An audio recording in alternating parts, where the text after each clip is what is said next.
Hello everyone, কেমন আছো তোমরা সবাই? আশা করছি সবাই খুব ভালো আছো।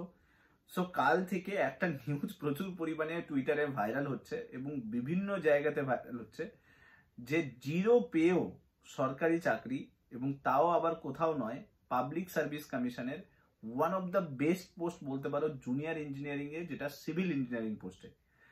সো কখনো শুনেছো যে জিরো পে কখনো কেউ চাকরি পেতে পারে? যাই হোক, এই ভিডিওটাতে আমি ডিটেলসে তোমাদের সঙ্গে শেয়ার করব এই ভাইরাল নিউজটা কেন ছড়াচ্ছে, আর সত্যিকারে এই ঘটনাটা কি সত্যি যে জিরো পেও সরকারি চাকরি পেয়েছে, তাও আবার পাবলিক সার্ভিস কমিশনের আন্ডারে জুনিয়র ইঞ্জিনিয়ারিং পোস্টে। সো সবকিছু ডিটেলস এই ভিডিওটার মধ্যে থাকবে। ভিডিওটা ভালো লাগলে লাইক করে দেবে, চ্যানেলটাতে নতুন হয়ে থাকলে সাবস্ক্রাইব করে নেবে, আর মাস্ট চ্যানেলটার সঙ্গে জুড়ে থাকতে ভুলবে না। দেখো, আমি পুরো ঘটনাটা প্রথমে বলি। ডক্টর রাজস্বিনী আইয়ার বলে একজন বলতে পারো যে one of the famous person বলতে পারো, টুইটারে প্রচুর ফলোয়ার রয়েছে। তো উনি কালকে একটা ভাইরাল পোস্ট করে টুইটারে যে আমাদের দেশে যে প্রচুর পরিমাণে ব্রিজ কলাপস করছে। আমরা জানি যে ওয়েস্ট বেঙ্গলে কিছুদিন আগে উড়াল পুল কলাপস করলো, বিধাননগরে উড়াল পুল ভেঙে পড়ে যাচ্ছে, একটার পর একটা বিল্ডিং পুষ্পা স্টাইলে দাঁড়িয়ে যাচ্ছে। প্রচুর পরিমাণে স্টেট গভর্নমেন্টের যে বিভিন্ন ধরনের ব্রিজগুলো যেগুলো তৈরি করতে থাকে সেগুলো কলাপস হতে থাকে। রোড আমরা দেখতে পাই যে কিছুদিন অন্তর রোড সারায়, তারপরে দেখবে রোড নেই, আউট। তো এই যে সিভিল ইঞ্জিনিয়ার যারা রয়েছে তারা এই সমস্ত কাজগুলো করে। তো তিনি বলেছেন টুইটারে যে সিভিল ইঞ্জিনিয়াররা এই ধরনের কাজকর্ম করতে গিয়ে কেন প্রবলেম পড়ছে, মানে এই ধরনের ঘটনা ঘটছে। আমরা দেখতে পাচ্ছি ব্রিজ কলাপস হচ্ছে, রোড কলাপস হচ্ছে, তারপরে আমরা যদি দেখি যে এই ধরনের যে ব্যাপারগুলো চলছে সেগুলো কেন হচ্ছে। তো তিনি সেখানে বলেন যে একটা পোস্ট করে, পোস্টটা তোমরা দেখতেও পাচ্ছ, যে সেখানে সুন্দরভাবে মেনশন করে যে 2019-এ একটা রিক্রুটমেন্ট হয়েছিল, পিএসসি একটা রিক্রুটমেন্ট হয় জুনিয়র ইঞ্জিনিয়ারিং পোস্টে, এবং সেখানে দেখা যায় যে যারা এসটি ক্যান্ডিডেট তারা জিরো পে সরকারি চাকরি পেয়েছে।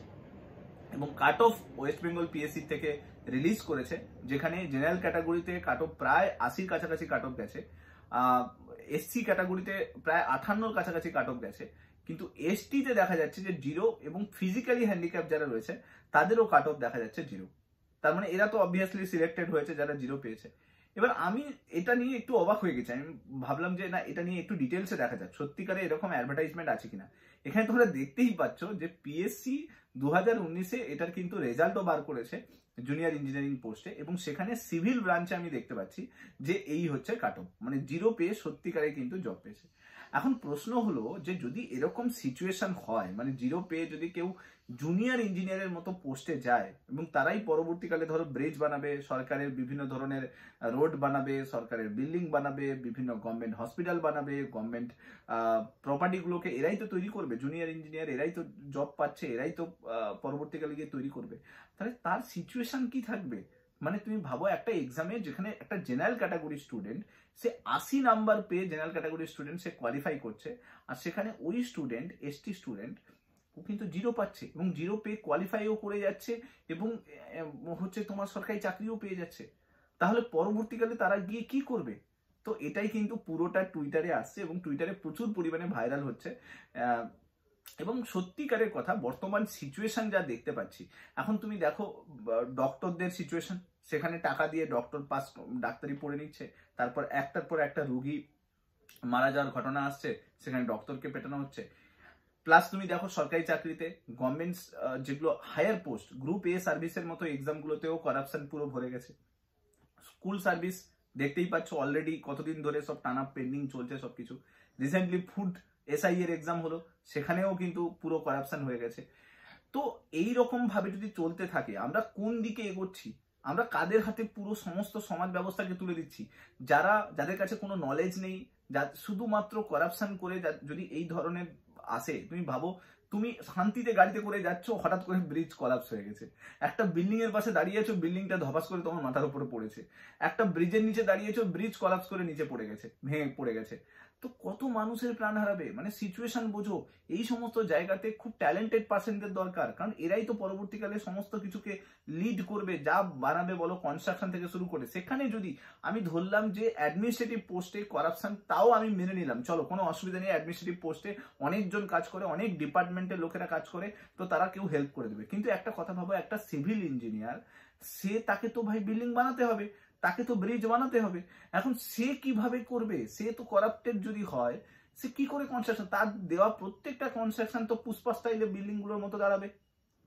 তো এই হচ্ছে অবস্থা বর্তমানে ওয়েস্ট বেঙ্গলের সিচুয়েশন যথেষ্ট খারাপ আমি বলতে পারি, মানে করাপশন লেভেল যে লেভেলের গেছে। এবং পিএসসিতে আমি যা দেখতে পাচ্ছি বর্তমানে দাঁড়িয়ে, পিএসসি দেখো ট্রান্সপারেন্সি নিয়ে আমি এখানে বলা উচিত হবে না, কারণ ট্রান্সপারেন্সি কতটা আছে কতটা নেই সেটা আমার ইনভেস্টিগেশনের মধ্যে নয়, সেটা পুলিশের ইনভেস্টিগেশনের মধ্যে। কিন্তু তা বলে জিরো পেয়ে কাউকে সিলেক্ট করে দেবে পিএসসি, এটা একটু হলেও অবাক লাগছে। যেটা কিভাবে সম্ভব হয়েছে?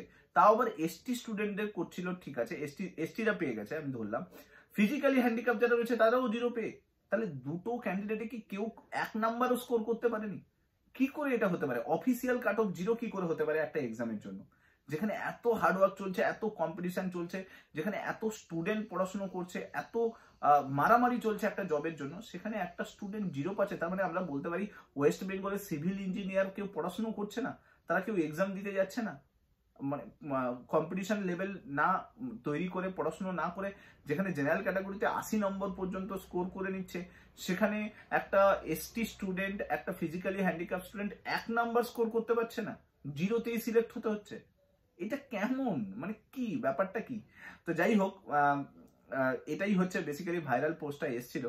তো এবার দেখো, এবার ব্যাপারটা হচ্ছে যে বর্তমানে সিচুয়েশনে দাঁড়িয়ে আমরা যদি দেখি যে এই করাপশন সব জায়গাতে আছে, মানে সব জায়গাতে করাপশন, সেটা সমস্ত এক্সামে করাপশন, তুমি একটা সার্টিফিকেট বের করতে গেলে করাপশন, একটা হসপিটালে করাপশন, সব জায়গাতে করাপশন ভর্তি। কিন্তু প্রবলেম হলো এই করাপশনের মধ্যে কি তাহলে আমরা থেমে থেকে যাব?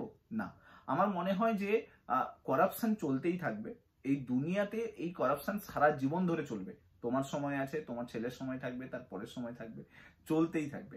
কিন্তু জেনে রাখো, তোমার লড়াইটা কিন্তু এই করাপশনকে বিট করে আরো সামনের দিকে যাওয়া।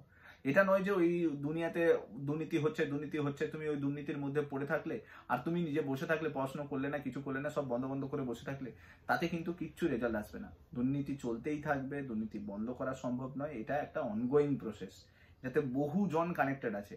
কিন্তু তোমাকে কি করতে হবে, যে কটা সিট আছে, মানে এই দুর্নীতির বাদ দিয়ে ধরো টোটাল 100টা সিট, তার মধ্যে ধরো 20খানা সিট দুর্নীতিতে চলে যাবে, 80খানা সিটের জন্য তোমাকে লড়াই করতে হবে। এবার দেখো, যেটা তোমার হাতে আছে তুমি সেটা করতে পারবে। তোমার হাতে এই মুহূর্তে প্রচুর পরিমাণে টাকা আছে, আমি করাপশন করে নিলাম, দিয়ে একটা সিট নিয়ে নিলাম, সেটা তুমি করতে পারো। অথবা আরেকটা অপশন আছে যে যতজন করাপশন হচ্ছে হোক, যেটা নেই হাতে, অর্থাৎ হাতে নেই কোনটা, যেটা আমি টাকা দিয়ে পেয়ে যাব, ওটা আমার হাতে নেই। হাতে কোনটা আছে? হার্ডওয়ার্ক করো, পরিশ্রম করো, ডেডিকেটেড হও, কনসিস্টেন্সি বিল্ড করো, এবং বাকি যে যতজনকে স্বচ্ছ উপায়ে নিচ্ছে এরা, সেটাতে যেন তোমার নাম থাকে, এইটা তোমাকে এনসিওর করতে হবে। দেখো, যেটা তোমার হাতে নেই সেটার জন্য লড়াই করে কিচ্ছু লাভ নেই, সেটার জন্য ভাবনা চিন্তা করে কিচ্ছু লাভ নেই, ওভার থিঙ্কিং করে কিচ্ছু লাভ নেই। যেটা তোমার হাতে আছে সেটার জন্য হার্ডওয়ার্ক করো, সেটার জন্য পরিশ্রম করো, সেটার জন্য ডেডিকেটেড হও।